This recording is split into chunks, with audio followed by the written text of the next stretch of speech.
రాజమహేంద్రవరంలోని పొట్టి శ్రీరాములు విశ్వవిద్యాలయంపై నిన్న కేబినెట్లో ఆమోదం తెలపడం శుభ పరిణామమని ఎమ్మెల్యే ఆదిరెడ్డి వాసు అన్నారు.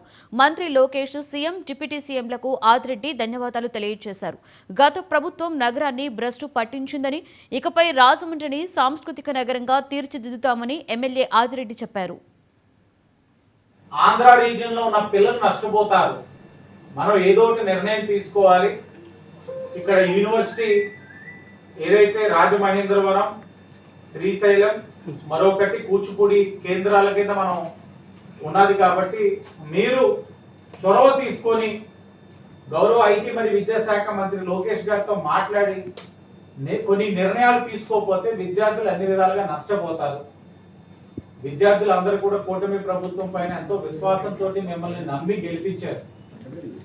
యూనివర్సిటీలో పక్కన లోకేష్ గారు ప్రక్షాళన చేసుకుంటూ వస్తా ఉన్నారు. ఇలాంటి పరిస్థితుల్లో మీరు మాట్లాడాలి అని అన్నప్పుడు వెంటనే నారా లోకేష్ గారికి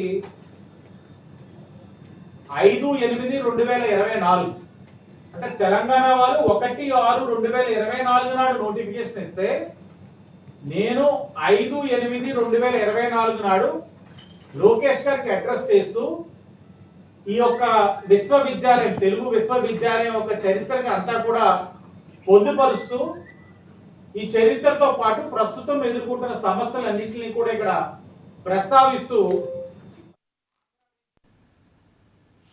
దమ్ముంటే కౌన్సిలర్ల చేత